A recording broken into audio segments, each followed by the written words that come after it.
assalamu alaikum wa rahmatullahi wa barakatuh. Mbanirizaako ku Extra Digest mugoba nsonga. Manya ddoboozi nze IBRAH Mukasa. Twegatiddwako omukyala mulimi ali into business, muzadde, mukulembeze, mulunzi, ate nga mukulembeze ku mutendera egy'enjawulo.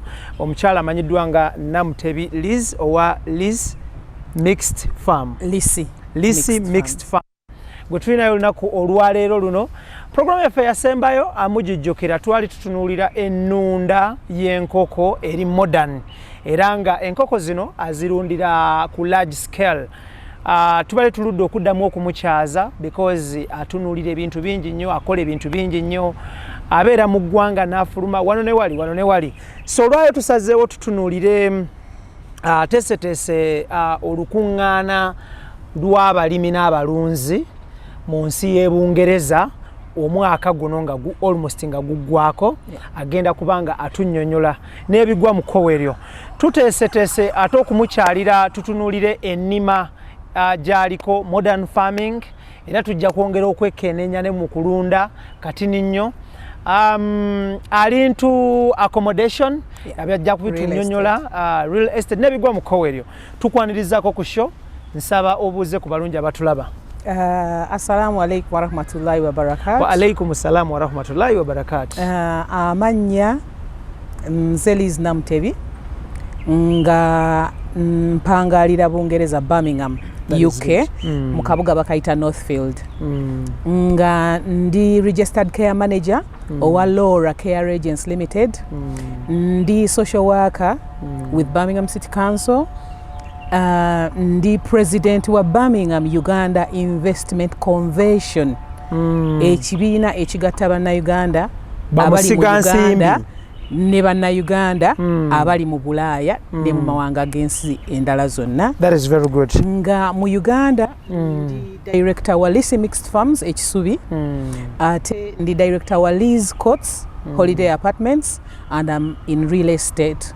Tutunda amataka, amayumba n'ebintu ebigwa mu tuluba eryo. Nga ndi mwami wa Ssaabasajja Kabaka ow'essaza lya Birmingham mu UK.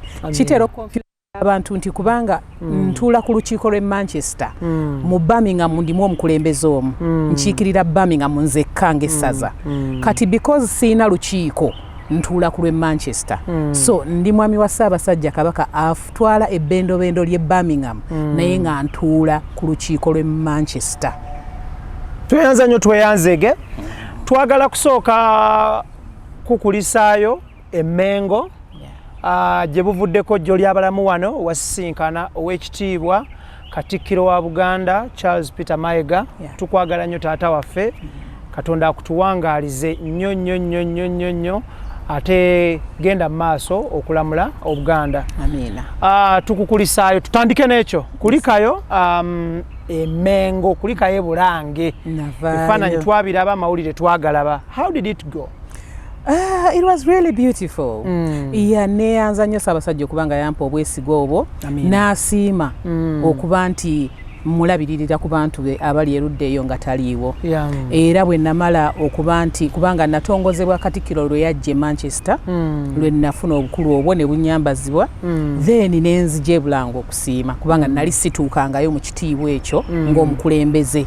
So ne ntuukayo Katikkiro ne mutuukako n'ennyumirwa okufa. That is very good. Era ebyayogerwako byali bingi, ne bye tuteesa ebyokkola bikyali bingi ng'abavubuka. Ebintu bingi bifumba, era mu bbanga eritali lyewala mujja kuba mulabye biki bye tutandise okukola awamu ne gavumenti y'emmengo ng'abaweereza emmengo. Tweyanza nnyo tweyanzege. Awo wennyini era still njagala otusiigira ekifaananyi okuva lwe wafuna obukulembeze oba obukulu oba ekifo ekyo ekyakugonnomolwako Ssaabasajja Kabaka wa Buganda w'ekitiibwa Ronald Muwenda Mutebi ow'okubiri. Yakusiima akulonda n'ofuna obukulu obwo. Tutunuulire abantu ba Ssaabasajja mu Bungereza. Tetujja kutunuulira ssaza gy'otwala, batujja kutunuulira Bungereza as a whole, because there is a rich history between Uganda and UK. Yeah. And still waliwo history mungi nnyo wakati wa Bungereza nga Bungereza ne Buganda Kingdom. Yeah. So tutunulira okuva waweebwa obukulu obwo ebintu bitambudde bitya, office ekuyisiza etya, emirimu ogitambuza otya, osanze kusoomoozebwa ki mu early days zo in the office. Okay. Yeah. Obukulembeze buntambulidde bulungi. That is very good. Nti nfunye okubwangulwa okwenjawulo because okuba omunayuganda kintu kimu n'okumanya ebikwata ku Uganda kintu kyanjawulo. Then okuba omuganda n'okumanya ebikwata ku Buganda mu bujjuvu bwabyo wadde nga byonna sinnabimalayo. It's a beautiful thing. Yeah. The history is beautiful. Bingi by'owulira n'olabako n'owulira nga binyuma birina okunyuma kwe bireeta ku mutima n'okukusibwa. Then n'okuba nti okwatagana n'abantu ba bulijjo ku mitendera egy'enjawulo. It's a beautiful thing. Bana abantu be batukiikirira mu bintu eby'enjawulo osobola okubatuukirira n'oyogera nabo okusinziira ku biki by'oba olina okukola mu kiseera ekyo kubanga emirimu gye tukola ffe tetugyewa naye Ssaabasajja ne kabineti ebasiima ti kino kigenda kukolebwa mu ssaza lino mu bbanga bwe riti so ne tuweerezebwa okumanyisibwa ffe ne tukola emirimu egyo egirina okukolebwa okweteekateeka olw'omukolo oguba guliyo. Tweyanzege awo nnyini oweereddwa obuvunaanyizibwa wakati mu kusoomoozebwa okuli mu ggwanga Uganda n'emitala w'amayanja ewangalira bannayuganda okuli obwavu kisoomooza nnyo abantu okulwanyisa endwadde ez'enjawulo okulwanyisa okutyoboolwa kw'eddembe ly'abantu kwongera kukula bukuzi era nga bino bye bimu ku bintu ebisinza okusoomooza abantu ewaffe wano ekyaddondo n'emitala w'amayanja gy'owangalira gwe nga omwami wa Ssaabasajja Kabaka mu ssaza eryo gy'owangalira ogenda kuhandolinga otya ebintu bino. Kati ensonga esinga obukulu mu IBRAH nti nze unlike abakulembeze abalala nti ensi zino zombi nzibeeramu almost equally the same time. Kati nti nina okumanya n'okulabako kye tuyita evidence based practice nti nze nzija wano e Uganda insecurity eyogerwako nenjirabako oba nesigirabako then nembeera e Bungereza era the same thing I experience these things from first hand. Kati sensitizing people is very very important. Kati waliwo obwetaavu nze nga bwendaba nti tuyina okubanga tufuna okumanyisibwa okuva mu bitongole ebyo ebikwatwako ku mikutu gyabwe. For example bw'oba olina kyoyagala okumanya ku Buganda menge eyina omukutu gwayo ku website kweguli ogwa Buganda ogenda n'osoma ku bintu ebyapeninga n'ebigenda mu maaso. Katikkiro ayina omukutu gwe atwapdatinga ku buli mukolo ogubaawo n'ateekayo n'ebifaananyi. Uganda Police eyina omukutu gwayo tugugendako ne tulaba ebintu. But personally this is what I'm preparing. Ku kintu kino kigenda okubeerayo mu August ffe tuwandiikidde buli kitongole kubanga nze ajja wano nfuna omukisa IBRAH nenjogerako naawe nfuna omukisa nenjogerako n'owa poliisi nfuna omukisa nenjogerako n'omuntu w'emmengo ne bannyinyonnyola okutiisibwa kwe mba nako mu bwongo ne kukyuka. So kati ku mulundi guno nze njagala mpita abantu mu bitongole bino njagala poliisi etuweeyo representative ajja atunnyonnyola ekigenda maaso kubanga nze bwe naayogera nze siina bwe nsinziira kwogerera poliisi nti bannange nno mbeera ye Uganda ebintu ebimu bibaayo naye tebiri ku extent kwe biri. The insecurity is there maybe but it's not as bad as it's portrayed in the picture.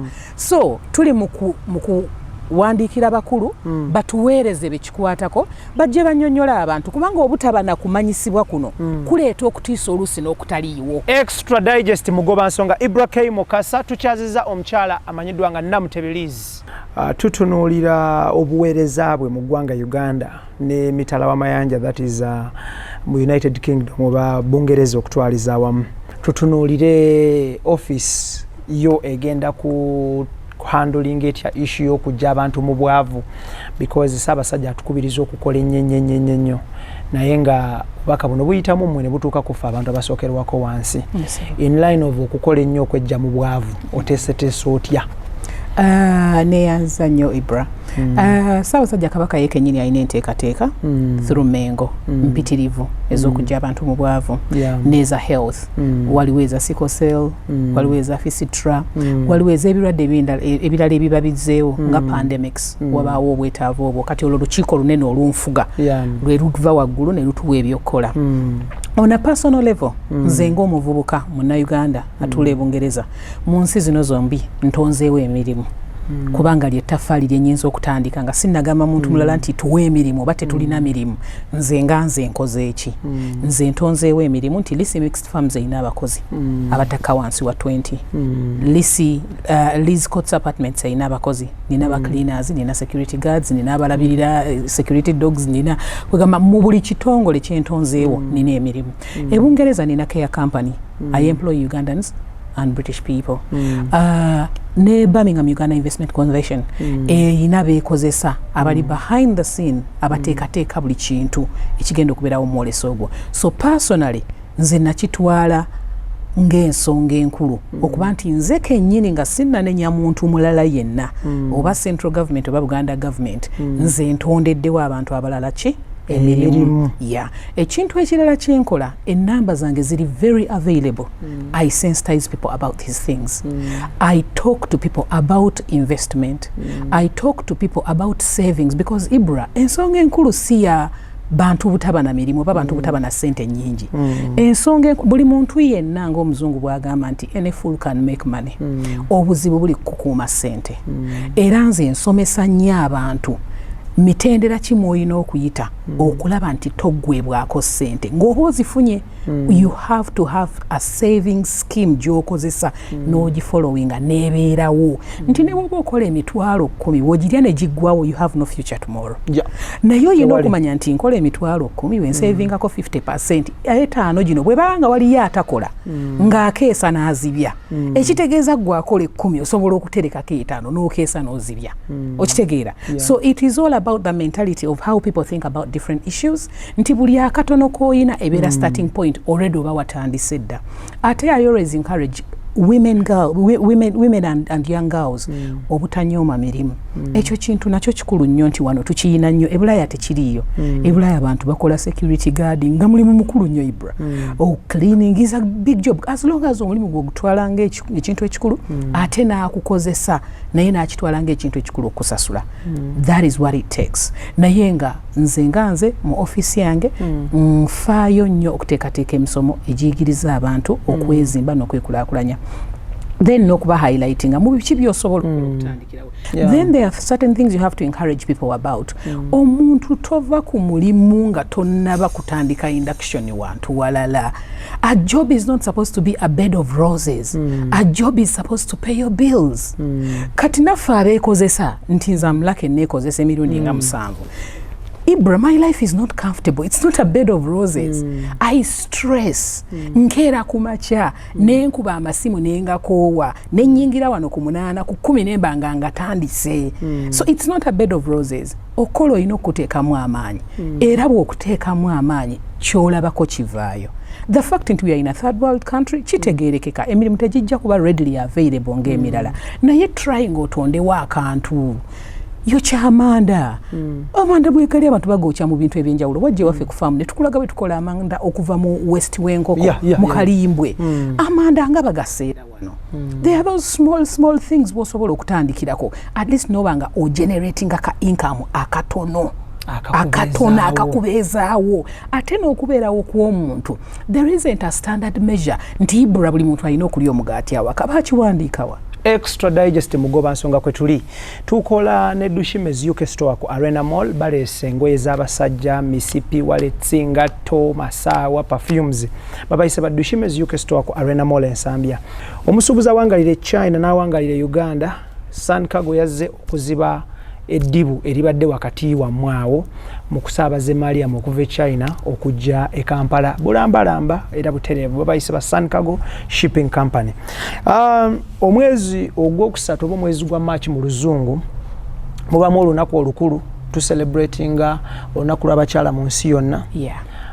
Mu community gye muwangalira mu celebratinga nga niwe baluyiseko wiki emu but still tukyali mu kujjukira olunaku luno n'okulujaguza njagala otusiigire ekifaananyi omukyala w'e Uganda omukyala Liz bw'otunulira omukyala w'e Uganda oba nakazadde w'eggwanga Uganda awangalire Uganda olowooza atambudde ne speedi y'ensinga bw'etambula waliwo ebikugidde omukyalo okutambula ne speedi y'ensinga bw'etambula mu ggwanga Uganda bwe bibaawo bye biki ebyo by'oyinza okunyonyola mu Uganda nti bikugidde omukyala bw'eba tewali kimukugidde biki ebyo biraga nti atambudde n'ensi ku speedi nga bw'erina okutambula.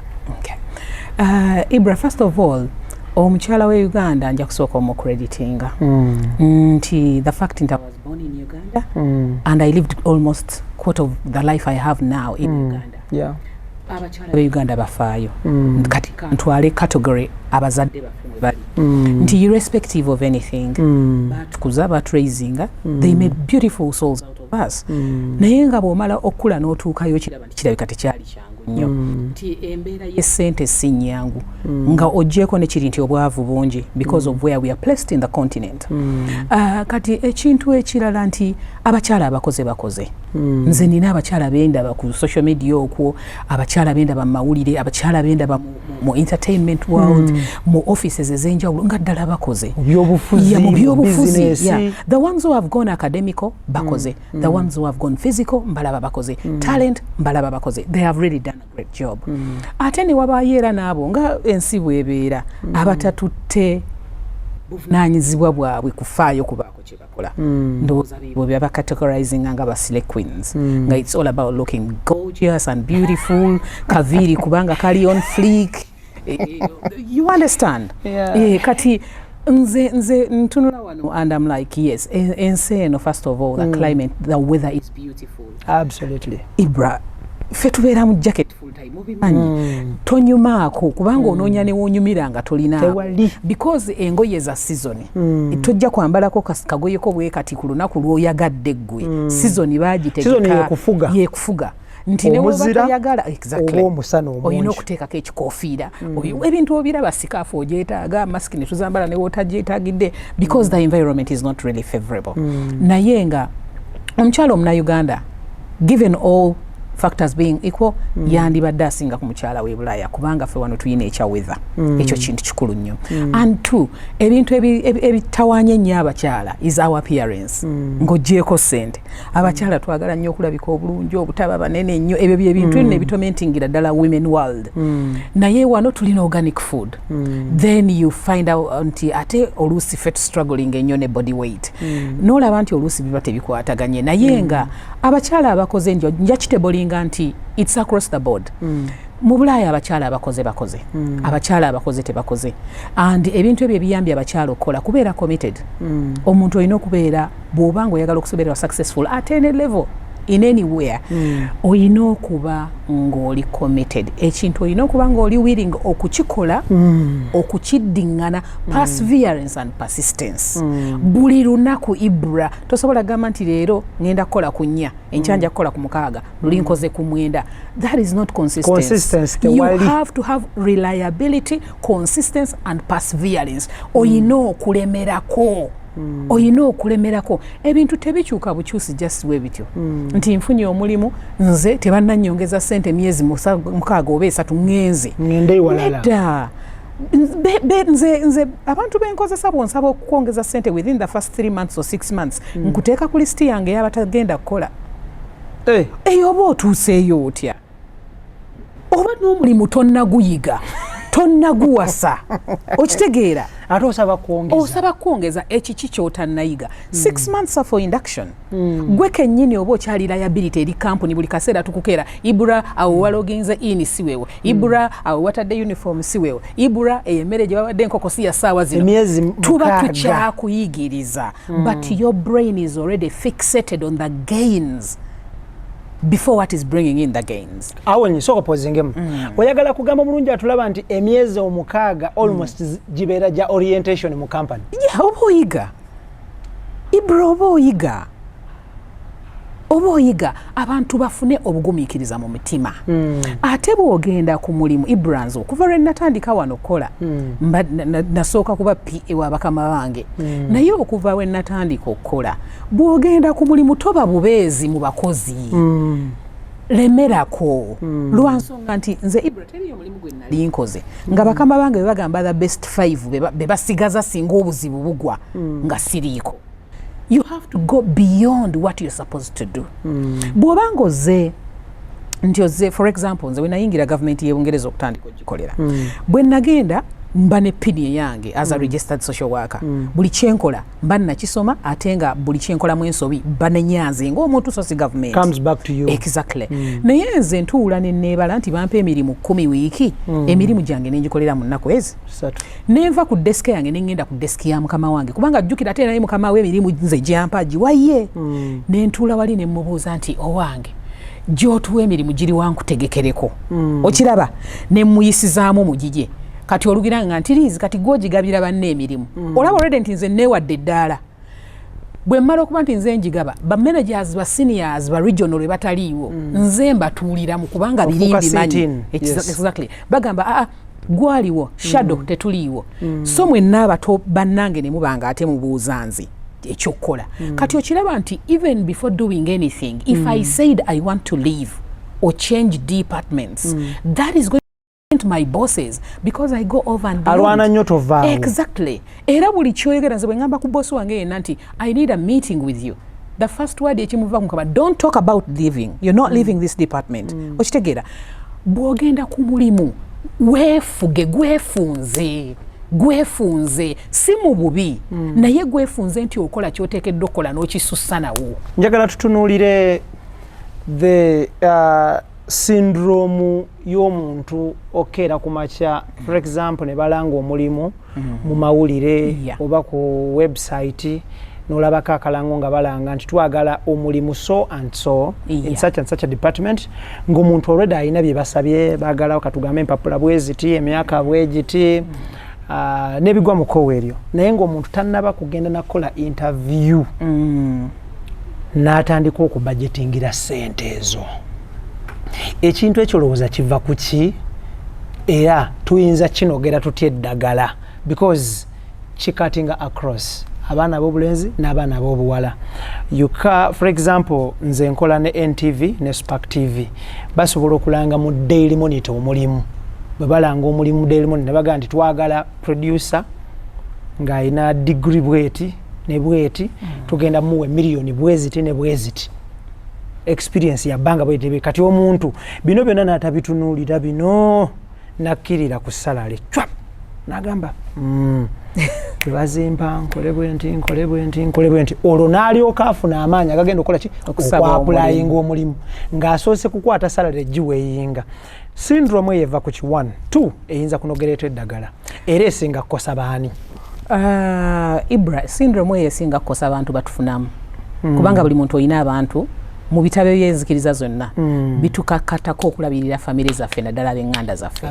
Abantu abakufunamu abalembese nti gw'olina okubawa be basinga okubonaabona be bazadde bo be baana bo naffe emikwano gy'omaliriza otukaluubiriza buli bwe tugenda kacyayi gwe tolina okitegeera which means nja kwekweka olumu tojja kuba my daily body onkaluubiriza onnemesa ekibalo kyange.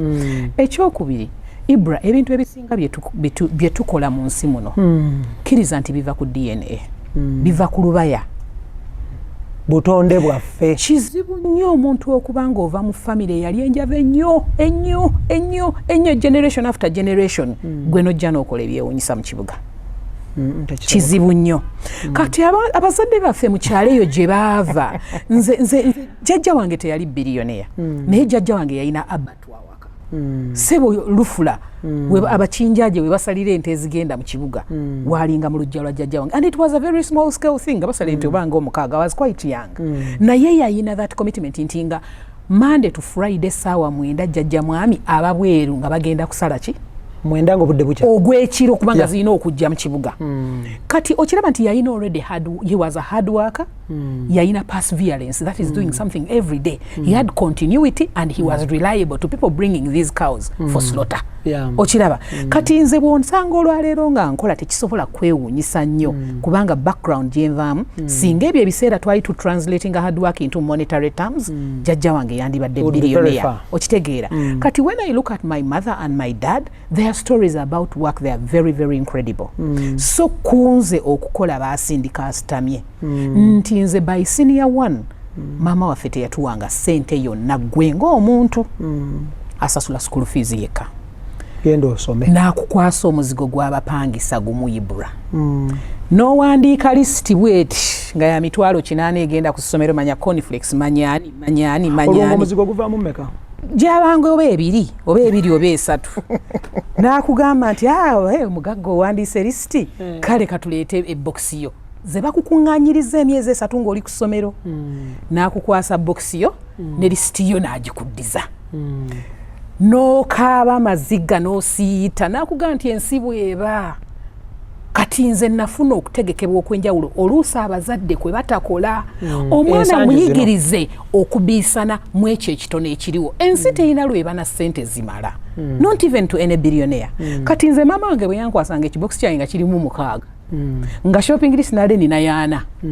nga ngenda ngisala nzeka ogenda ku priorities ng'ogakaaba ate ekyo ng'akikola ttaamu 2 ezisooka senior one first term ne second term third term ng'akugamba nti kuz'okuŋŋaanyiza ez'obupangisa twalako mu banka oyina okuseevinga kati olaba weeyagaddemu ttaamu 2 n'emitwalo 6 ate ogwokusatu akugambye nti ate otoolako saving naye saving gw'otereka bw'odda nga gy'ali amudabolinga naye takwatwako paka S4 vacation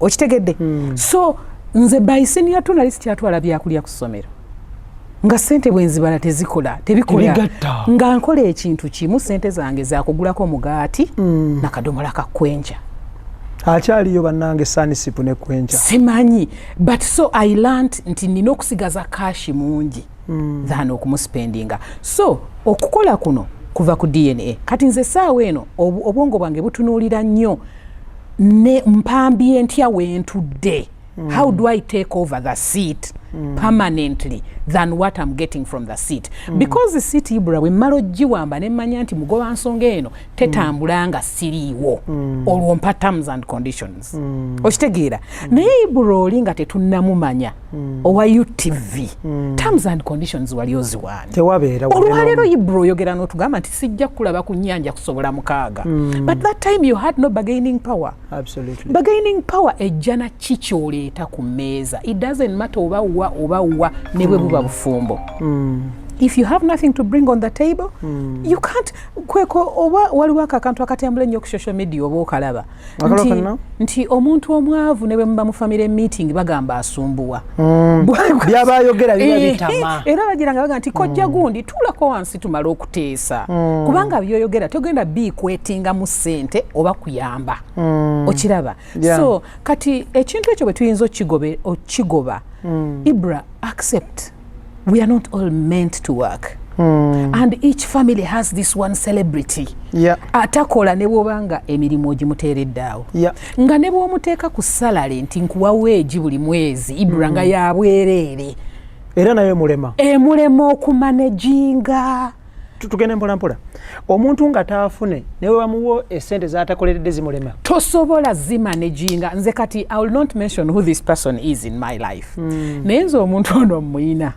ng'aba n'ettaka n'atunda ettaka bw'aba tannalifunanga ngamba liizi ku luno bwentunda ngenda kuwayo miliyoni nga 10 onfunire wensula bw'atunda siddamu mulaba mbulookinga n'afuna ennamba y'essimu empya n'apangisa special yemwetolooza Kampala n'emiriraano okitegedde but this is a person nze nakula naye mu nnyumba emu under the same guidance under the same mentoring and with the same DNA naye ye ng'omuntu alina ekikula kye Katonda buli famire gwe kwata bantu bulungi buli famire inayo celebrity oyo tabuuza abagenyi teyettanira mikolo gya kika esente zize tezibaawo kugamba nga oli aba yakimala extra digest mugoba nsonga Ibrahim gemanyaga nge tulina omukyala NAMUTEBI Liz owa Liz Mixed Farm tutunulira ebintu bingi abantu bano tubaleeta to share their life, to share their experiences babisharinge naffe at large tupikingemu buli lwe tubeera naye wabaawo ekyenjawulo ky'olina okuyiga muganda wange atulaba neebaza abantu abalaba show y'obulunzi eri ne mujjumbira nja kutandika waliwo omwami bamuyita Honorable Derek Nyeko mubaka wa Makindye ankubidde amasimu mangi nnyo video call nangamba ndi eno mu nkoko naye wendi wano olwaleero it was your YouTube show nangamba nti gwe togitwala nga YouTube it is beyond nangamba omukyalo oyo yannyongerako waliwo omukyalo omulala ali London eyo naye ayina amaka gali wano ku Lweggayaza nga ku mbuzi awo alunda naye enkoko kati ku large scale cutters of that show abamu tebakuba masimu kwogera but they are appreciating so mulungi atulaba bwe tuleeta abantu bano byabayogera totwala bitakugasa twala ebikuwongerako tuweesiba nnyo ku bitatugasa nobeera kwekyo naye nga at the end of the day tekikugasiza naye nga waliwo ebikuzimba ekintu ky'abantu kugamba sagala nnyo kusa statement nti abantu tebaagala kukola because abantu enyiiza abantu ate abantu baginterpretinga bukyamu nnyo njagala otusiigire ekifaananyi ku nsaasaanya mu luzungu kye bayita saving and expenditure ebintu bibiri ebyo olivizeko mu community bbiri olivizeko mu community ye Uganda olivizeko ne mu community ye Bungereza gyowanga lyonako olwaleero ng'obeesinga ku our upbringing community yaffe n'ennyingiza yaffe y'essente ekintu kya saving and expenditure in the youth abavubuka okyogerako ki era where is the problem and what if there is a problem how should it be solved kati IBRAH ensonga enkulu bwe tugenda okusoma si wano wokka teriyo syllabus oba curriculum eriko bintu bikulu mu bulamu ebiri practical that is bank interest rates credit rating credit rating lyerinnya lye weekoledde mu kusasula amabanja mu bitongole ebikwatagana n'ebyensimbi nti mu centenary yowolayo $5,000,000 n'ozizzaayo bulungi kati enkya bakunoonya bo bennyini bakuwole bibiri that is what we call credit rating yeefuga ensi eno ne centenary ne bwetajja kugamba nti kyekigifuga but bw'ogenda okusaba looni kye batunuulira kati n'ensaasaanya y'omuntu bino byebintu bye tubatunuulidde mu nsi naye kati something across the board nti bwe tuba nga tetwakisoma mu kibiina tetwasoma interest rate bwetu impactingako ffe ng'abantu nga tumaze okukula ne tuba nga tetwasoma saving skills ekiri very very vital tetwagisoma ne Bulaaya tebagisomesa tebakulimba tetwasoma interest rates z'amayumba amayumba gakadde amabeeyi gakola gatya ne Bulaaya tebabisomesa nedda and those are the key things okuyiga okulya amabanja nga bw'ogasasula kubanga obutalya amabanja toba na credit worthiness ate oba tolina credit worthiness tosobola kufuga nsi gwe bw'oba ng'olowooza nti ogenda kukwata cash buli kintu okigule cash gwe oba osinga obwavu mu nsi oba tolina ssente naye olina okuba nga okoleredde amaanyi agakozesa ssente z'abalala ne zikolera by'oyagala gwe n'obanga enzizo si z'okozesa naye ate muzaabalala nga mwofuna amagoba kati ensonga enkulu bwe kiba nti ebintu ebyo tetwabisoma oluusi tuba n'abazadde abaabikola by default ate nabo nga tebamanyi bwe babikoze ne batabirnesanga badde successful naye nga tebamanyi tebalina katiba kati nze wenkulidde nfunye omukisa through other people mentoring me and myself trying to work out a plan that really works for me ekintu ekisooka IBRAH with savings olina okuworking out nti nfuna $1,000,000 y'essente emu ekisinga okuba ekinene ku ssente ezo kirina okuba nga tekigenda kukwatwako essente ezo bwe ngamba ekinene sigamba nti take 75% kwata $50,000 giteeke ku banka ku buli kakadde k'okoze divide your money into half essente ezo omala ozidividinga into half nti egyo $50,000 giri mu banka si gyakuvaayo eyo emboozi ya saving tugimaze kubanga IBRAH gino emitwalo 5 egisigaddewo ogenda kusasulako renti mwenna mu benefitinga mu ggwe n'abaana bo ogenda kugula emmere ogenda kugula amafuta g'emmotoka ogenda kugula buli ekikozesebwa mwenna mukifunamu wamu ogenda kuwaako omukyala upkeep owe abaana school fees n'ebirala ebyetaagisibwa naye ate their future is still on you singa ogamba nti oterese 10 terisobola kubanga ate mwenna ligenda bamala ne bano b'owadde okitegedde nti kwataano gano already ne bakadde bw'obaweereza naye ne ziri z'oterese gwe z'ogamba this is my future okimanyi nti bano abantu bonna b'owadde guno omwezi baba bakyaliko kuli okitegedde bamala okulya eno zino ez'olwaleero n'ez'osavings baba bakyaliko so gwe buli lw'oba ng'onafuyiriddwa omutima ogugamba omwana oba omukyala nti no oba ekyo si kisobola enkyaba abantu togenda kuba mu ssanyu nabo kubanga ssente z'enkya tezigenda kubaawo kati bw'omala okumanya nti zino ssente nziterese gye ziri IBRAH teriyo ssente zitamala zino ezifisseeyo 5 zikumala bw'obanga z'ofuna eyo yerevo yo toba otoberemu ezo nti bw'obanga obadde oyina klinikii y'okukyalo eyali klinikii efuuse hospital nga mubadde ojjanjabira abaana downgrade naye ensonga esinga okuba enzibu abantu baagala nnyo public approval nti nze sivuga kawundo nze sivuga kino nze sivuga kiri n'omubuuza nti gwani gw'omutuufu bali tubaleke gwe IBRAH gwani atavuga kawundo okitegeera nze you will find me in any car inenika ne bwe bavitizo osobola ojinsangamu bwebanga eyessaawa gye neetaaga okunjija from point A to point B nze public opinion is not my thing because sirivinga mu butaala and I would encourage people kale abantu abamu babazaala ne DNA ey'obutaala naye obutaala bukulabisa obutaala ne bukuleetera ebizibu ate ffe abakuliko tuba tukumanyi IBRAH nti toyina ebyaddala kubanga tukusanga mu Range Rover n'ogamba Liz amafuta kati ate oba okikubye bubi nnyo oba wejje waggulu eyo n'osiita mu ttaka tuba tumanyi bannaffe nti ono tasobola so ekintu kino ekya public appearance public opinion omuntu olina okwebalirira gwe kennyini be realistic to yourself because IBRAH nga Idris oli taliiko omanyi ssente entuufu z'ofuna entuufu gwe ozimanyi ate okimanyi bulungi nnyo nti ssente z'ofuna tezikumala kunywa caayi ku kafe Javas buli lunaku Monday to Friday onywayo waaki at the end of the day ogenda kuba weesunda wekkafe nga tetuliyo gw'ofuba kukakasa nze kyoli naye okimanyi nti nze nekyoli saagala kukimanya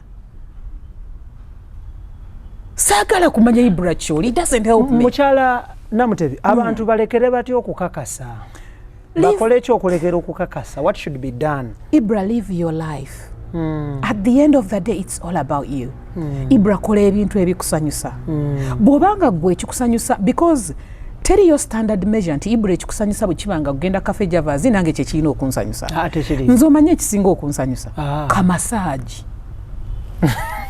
nga akakola musajja mukazi naye kamasaaji kansanyusa nze bwe mmalo oba ntunze bukoko bwange n'enfissa ekintu kyenjagala okola muntu kunyiganyigako bwati kamasaaji kizibagandikola sente weeyagale nze kamasaaji ke kansanyusa sigenda kuba ndulu togenda kunsanga because I don't drink togenda kunsanga mu kidongo lwaki toyagala masaaji z'abasajja I'm just not comfortable with how it may end. I'm just not comfortable, IBRAH. I know.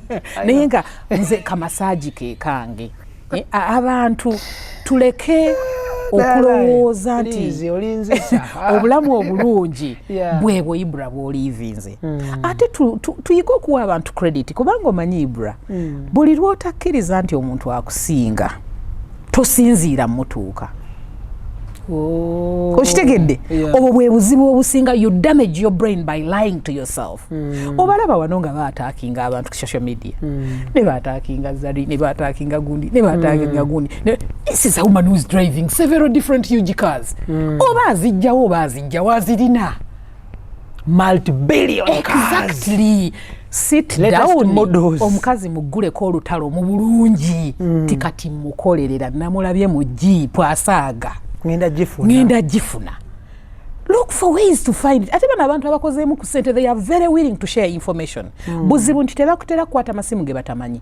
But text bannange mukwano nkwagala okufa onkolera njagala kudiscussinga kugwe bw'okikola. Omuntu ezo zentalo zo encouraging abantu okuyingira. Zoba oyingira omuntu kubagana naye ng'ogamba mulina. Guno omwaka wakiri jipu njigulako omupiira. Nze zentalo ze zinkolera. Because nze unlike ziri entalo endala. IBRAH nze entalo ezinkolera zeezo. Njagala nnyo ne ntunuulira omuntu ne ngamba how did she do it? Bw'oba oli human being with two legs, what you do, I can do it. I can. I understand it. Being timbera munseri, I have a favorable condition beyond an ordinary Ugandan girl. Ekyo kijja n'okuba nti sikolera wano. Akakatono kayitamu. Naye ne wana era bwe naliwo nafubanga. IBRAH nafubanga because I started working before 17. Okitegeera. So abantu tuleke public opinion, that competition tetuyamba. Kiriza omuntu omutuufu gwani kubanga gwosinga okwemanya. Lemera kwebye bikugasa. Ate toyitawo. Tosobola kuŋŋamba nti you are an average Ugandan, medium income earner, ofuna millions of billion omwezi. But you have a driver, you have 4 workers at home, mu nnyumba empangise, okitegeera. Emmotoka eyo bajoleza ku washing be buli lunaku, essente ezo zivaawa. Nze there is a certain lifestyle I don't understand here. Ngobera banaito biteke. Buli lunaku emmotoka egenda ku washing be n'eyozebwa. Nayo yina drive. Ayina usigalo. Ayina bawusigalo babiri. Awa abaana ibrozeeko mu nsi mwe tubeera. Ali ateeka awe. Ali cafe javas. I'm not saying that you shouldn't have a life. Olumwengo yebazoleza ku gundi ku kuba dry cleaners. Ata apangisa apartment ya milioni 2. Nafundikiranga weekend ye mutasuze waka. Yeah, because they have these other people to look after as well. So abantu obulamu IBRAH nze maze banga ngambera ku apartments zange. 2 bedroom apartments. Nakazivaako. Nze namale banga nga nkyabera wa mama wange. Already nina apartments ezitambudde. Lwansonga nga bwe neepimira nze ntya nnyo okuva ku kintu n'enzira emabega. Backsliding eyo. Saakirowoozaako okuva mama wange. Mpangise. Nzire emabega. Ate nzireyo mugambe nti mama rent yannemye empaayo oba nkomyewo waka. Wait for your time to be mature enough and actualize what you're looking for. Extra digest mugoba nsonga. Tubaleeta bano batuwe words of wisdom because babirabye babiyisemu. Omuntu yenna nga awangalira Uganda nga alinawo businesses n'abeera ne businesses e Bulaaya abeera in position to say something regarding business and life. So yensonga lwaki tubaleeta. Ayogedde about competition era nga ashedinzemo light about competition eyeetaagisa era ne mu bulungi bweyina okuba nga etambula at the end of the day. Tutunuulire enkozesa ya social media in regard to development. Not gossiping but development of a business. Olowooza tukozesezza bulungi social media nga bana Uganda in terms of business, marketing ourselves and creating more avenues of money? IBRAH. Nze ndi mu forums z'abalimi ezisukka 40. Kale tejjukira nti bano abalimi bakuteeka mu forum eno enkyabalala bakubbamu ne bakuteeka mu ba electronics abalala ne bakubbamu ne bakuteeka mu b'embuzi bano bankoko bano baki. So ndi mu forums empitirivu obungi. Ate nga forums zino nze nkeera ku makya nga nirako messages nga mutwalo, which is very very okay. Naye forums bana Uganda bafubye abantu balanga. Ebintu ebisinga nze byenkozesa wano mbigula ku Facebook okwo, ku Facebook oba ku WhatsApp groups. Abantu kwe bali ate kyendabye nti there is reliability because people baba bayina abantu ababa manyi ku mukutu ogwo. Kizibu okubanga omuntu yajja ku mukutu in isolation. Era singa promising of delivering and not delivering, you go back and say something on that forum, this person is going to come up and act. Tuukirize ekyo kye yeeyama. Yes, social media tugikozesezza bulungi nnyo ddala naddala abalimi ate bo bayitiridde mu real estate tugikozesezza bulungi nnyo. Abantu ba creating awareness nga batuwa products ze bayina. Abatunda amamotoka nabo bakikozeseza bulungi nnyo and they are delivering. Abantu gye bali, people are getting very, very committed to this thing. People are very honest. People are reliable. Abantu bapostinga day in, day out. Social media abantu bakola kati. Bakola. I don't know whether I'm just in the wrong groups ezikola ekintu ekituufu naye nze group ze nimu abantu bakola. Olwo abakola on contrary to what you're saying. IBRAH, personally I would say nti mu nsi muno ekintu ekisinga obubi kwewuta bana byakola. Kibi okigerageranya ku ki? Kukufa butwa. Sikulimba. Because okeera ku makya n'olaba omuntu ng'afunye obudde obunonya information about a person. Information eno nga yafunyeko na bufunyi pesa nti IBRAH bamuzaala matugga nayongerezaako something very huge that you've even never had yourself. IBRAH obudde obwo obumanyi gye buva nti bungi nnyo. Do you know how much you can do in that time? Kati nze bwe ntunuulira obudde obwo omuntu bw'ayonoona, that person can kill a person.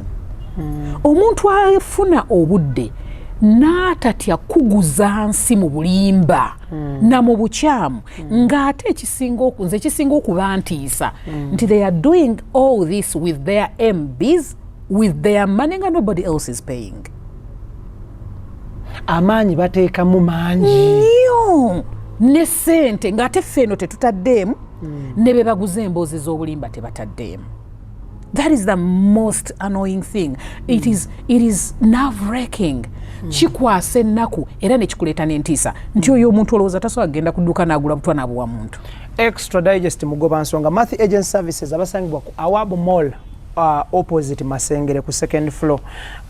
Webali bano bakuguza ettaka, bakugulira ettaka, bakuzimbira, bakola ebintu bingi nnyo. Babayise ba Math Agent Services. Ate nga yo Roast Coffee Academy ku Alwada Mall, Airport Road Abu Dhabi ne Fish Round Deira mu Dubai batendeka ba baristas. E Kampala ojja kubasanga wanaja nankumbi okulya na chachi aba Advent buli kimu bakikwasaganya kitambule bulungi nnyo nkujjukiza nti yo Dushimez UK Store ku Arena Mall ensambya erese engoye z'abasajja, perfume, misipi, wallet, ngato, masawa, everything nga kyabasajja straight away okuva London. Baba ise Dushimez UK Store Arena Mall ensambya. Eyo nga tuvuddeyo. Yes sir. Tutunuulire conversion gyotegese. Yes, lastly nga tuwunzika. Yes sir. Conversion eriwo mwezi gwa 8. Emitendera gy'abantu okwetaba mu conversion eno giri ki? Bantu ki abali eligible okwetaba mu conversion eno? That is in Uganda and in UK. Era conversion eriwo ennaku z'omwezi meka paka meka egenda tugasa etya abantu ba bulijjo, abasuubuzi, abalimi n'abo baneetabamu. Kati convention isikyokera ddala eyitibwa Birmingham Uganda Investment Convention. Nga ekitongole kino kigatta ensi zino bbiri majorly. Kakati convention egenda kuba mu kibuga Birmingham ng'ennaku z'omwezi 23 paka nga 25 August 2023. Convention eno, it is in observance of all other conventions. Jukira nakugambye nze sikola ntalo za kulwana wabula nkola ntalo za kuba better together with other people. Conventions ezirangibwa nyingi ne kino njagala making it clear mu bantu baffe bonna all over the world. Naye conventions zino zitegekebwa mu budde nti buba butuufu ng'ate tubaze munna Uganda bw'otambula oyinza kufuna mu kyenkana ki era mu conventions meka. Kati convention esooka ye yaffe ya Birmingham Uganda Investment Convention ebaawo agenda okuba August 23rd eddakaawo bw'oba offline ze kuva Uganda. The following weekend tuba tuli Amsterdam mu Netherlands Uganda Convention. Bwe tuva mu eyo weekend eddako tuba tugenda mu UNA. Bwe tuva mu UNA tuba tukomawo London nga tugenda wa Mutenza mu London Convention and after that tuli wa Mama Pitmoff. Normally abeera ne convention yeddako after convention ya UNA ya London. So we observe each other's dates and we respect these things. Era ne wewawo ekibaddewo we communicate back and forth. Nti gwe bano tekijja kusoboka tukole bwe. So mu bantu abakola conventions entalo teziriiwo kubanga ffenna tetulowooza nti omuntu omu yalabira ekirungi Uganda buli omu waali ddala ng'olina omutima gw'eggwanga ffenna tuyina kye tulaba kye tusobola okwongerako ng'ettaffaali ku Munnayuganda abeera mu nsi zino ne Munnayuganda ali e Uganda. Obuuziza ekibuuzo nti what is the criteria of coming to this convention? Soka tutunulire bantu ki be weetaaga mu convention before kutunulira emitendera? Twetaaga buli muntu yenna kasita obeera ng'oli muntu ayina kyatunda ayina kyakola ayina kyakolamu ayina kyanoonya abo bonna abantu beetaaga then n'ayagala okunyumirwa naye tumwetaaga kubanga nze natandika okugenda mu conventions mu 2006 lwe nasooka okugenda mu UNA eyali e New York Brooklyn Bridge ku Marriott Hotel lwe natandika I've never stopped and ebyo ebiseera nali siina kyentunda naye nze nga nnyumirwa vibe y'okulaba ku bantu b'oludde nga tolaba bino biri so waliyo omuntu omulala alinga nze nzikirizibwa saakole bw'omu waliyo n'omulala ayagala okujjubuza okunyumirwa okulaba ku bigenda mu maaso so abantu bonna tubeetaaga twetaaga nti themes ezigenda okubaawo ku mwaka guno tuli ku balimi health and social care then tuli ku real estate kubanga zino z'ensonga eziri very very burning in the world at this point in time.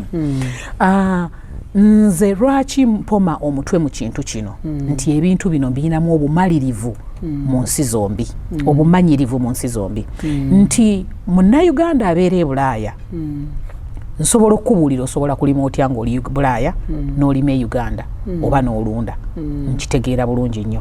Munnayuganda abeera e Bulaaya nsobola okubuulira bw'osobola okuŋŋaanya ssente z'e Bulaaya n'ozimba e Uganda. Munnayuganda ali e Bulaaya nti gwe tolina kizimbe oyagala kujja kusula mu holiday apartment nsobola okikubuulira bw'osobola okikola n'enkulaga ne baani bw'osobola okikoleramu. So kati nga ntunuulidde ku sayidi ya Uganda I have people in the estate world omanyi UK Mole kansanga ekizibu ekisinga okuba ekyamaanyi kati Hajuma Lukatongole ne Hajuma Lumedi Mulema be bakulidde ekibinja kya real estate ekijja e Bulaaya okutusomesa ku kugula amayumba okugula ettaka ebintu byonna ebigwa mu kkowe ebya land and real estate housing holiday apartment byonna eyo tiimu yeekulembedde abantu abo IBRAH ku credibility aba abantu gye balina mu by'amayumba tosobola kuŋŋamba nti basobola okujja ne bakunnyonnyola ekintu n'oba nga totegedde n'oba nga tofunye maanyi gagamba nti kantandikire wano. Then mu health and social care nze jjukira era eri gyendi kubanga nina kampani erabirira abantu ate ndi social worker. Jangu gwe ali mu UK bangi mwebali nga tamanyi bwakitandika nkola ntya okuba ne care company nkola ntya kubanga okola company kyangu ogenda ku forum ku website you register twakatandikira emboozi eno oba ofunye company e Bulaaya naye abalwadde obafuna otya contract za government nti gwe IBRAH oli Bulaaya oziwininga otya how do we bid okufuna abalwadde bano winning otya tenders owaayo otya proposals what is the criteria era reference ani asobola okusemba okufuna ebintu bino interviews zino zonna nze nsobola ozikuyisaamu nsobola okuwa amagezi we bakikola nsobola okuwa amagezi n'omanya kino bwe kikolebwa ne bwe kitakolebwa employing otya abantu abe Uganda n'abe Bulaaya jangu tukikusomese kubanga nze nkina first hand ofuuka otya professional nova ku mirimu egisookerwako ginsiimuula ndi mu kino nkola kiri because I'm a professional in that country jangu tulabe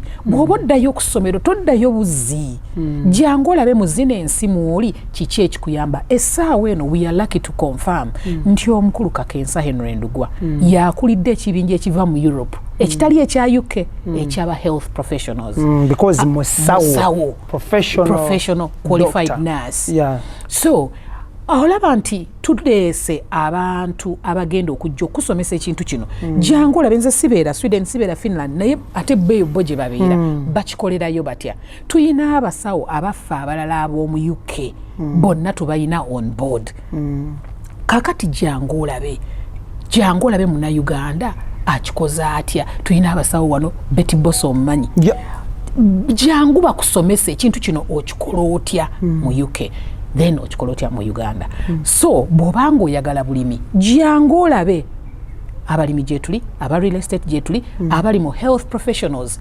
gyetuli, both sides wano neeri tugenda kuba tubakwasaganya tubalabe. Then tuyina abantu abatunda equipment. Oli wano oyina ente oyagala kukola pasteurized milk on parking, jangu olaba abantu machines baziyina. Ate okimanyi UK can't be beaten, fe bakabaka mu by'amasanyalaze teri nsi gy'otugeraageranyako. Jangu olabe kyekiriwo, jangu tunyumirwe, tubeere wamu, tuyige, tumanyisibwe. Otegeka omwana nti mutwala UK kusoma nga nekyolubiriro okiraba. Thank you.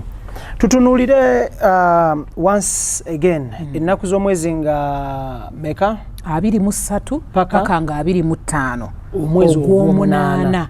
Abantu beewandiisa batya abawangalira Uganda abaali agadde okujja okwetaba mu convention yeyo? Omuntu awangalira Uganda ogenda ku website yaffe, flyers kweziri n'ennamba z'essimu kweziri. Website bagita Birmingham Uganda Investment Convention .org. That is where we are found.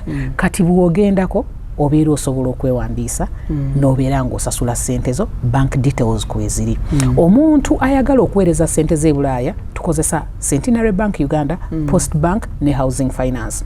Currently there are still some issues in between. We want to open up local accounts here. Mubenga sente muziteeko okwo directly. But right now esente baziweereza eri naye ng'okozeseza bank ezo 3 kubanga ezo bank 3 ze tulinamu enteekateeka nti accounts eziri local. That is Centenary Bank, Housing Finance ne Post Bank Uganda. Okay. Yeah. Kale, enteekateeka ya Uganda ya Birmingham Convention tugenda kuba tuwongera okugirambulula nga tuwongera neera okuba sheddingira more light about it. So ali eyo the earlier the better. Ebintu bya visa byetaaga kweteekateeka ng'obudde bukyali. Just to say one thing on that, Ibra. Omuntu bw'omala okuregisteringa normally process ya visa eno tugambe nti etwala 100% input. Bw'oregisteringa ne tukuweereza invitation oyina okubookinga hotel. Ebyo bintu bibiri 50% eya gy'olaga oba ogifunye. Hotel okugibookinga teweetaaga ssente. You go online, hotel kweri ku website yaffe gye tugenda okukozesa omukolo we guli, just put in your request, book, bajja kuweereza ki? Confirmation. So bw'obanga oyina ebintu bino bibiri fe ku side eyaffe oba owedde, then side eyiwo ne weeteekateeka ne paperwork w'omulala gw'ogattako bino to make your 100, you go and submit your paperwork. Wow. Ekyo tujja kuba twongere bibategeeza naye nga the earlier the better. Earlier the better. Tugenda bateerako ennamba y'essimu wansi awo. For more information, ayinamu akakunkuna n'ayina kyewetaaga okubuuza, tugenda gibateerako awo. Obubaka bw'obusembayo olwaleero kubiriza abantu kola y'ensonga esinga obukulu.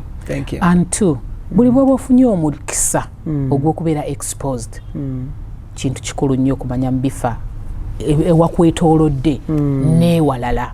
Oyiga omukisa okwesomesa, kusoma bitabo, kusoma mbeera z'abantu, kusoma bintu ebirala naye obanga omanyi togenda kikola naye be exposed and get yourself to know different things.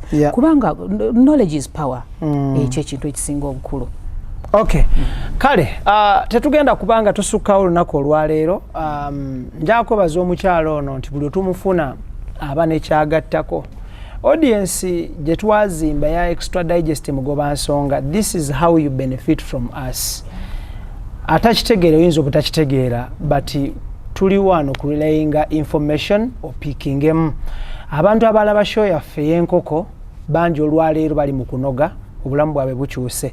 Abali positive ne bagireceiving positively ne babiteeka mu nkola. So we always encourage people to walk the talk. Nekirala gwe ya commentinga nga onafuya era tukyakulaba naawe kyatulaba tukyagenda maaso.